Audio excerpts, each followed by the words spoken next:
ril soi harkati ton mga tal pay sampanen kan lo tong ta takali em tin nghe mo nang mi sang hiat đục lại tiếng cầu mây lên mi mang căn piang nhìn ta xí lâu chỉ lệ khoa khoa nhìn hai hết lòng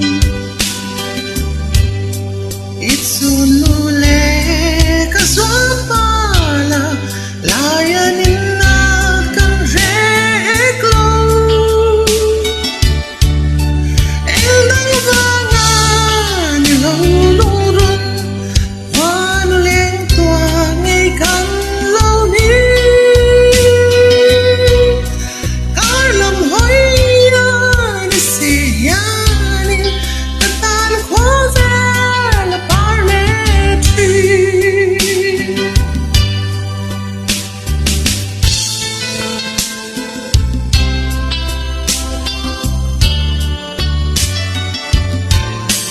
thuro vui ber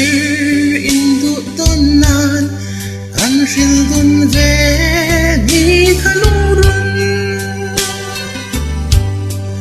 ataka swan ahlwa aton mange mo kalau ni ril kamagle kat sun le so tin lai lên roang sông là ca po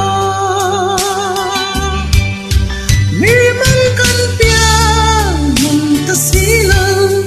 chỉ lệ khoa khoa nhìn hai hết lòng ít sun nu lệ cả gió pala layan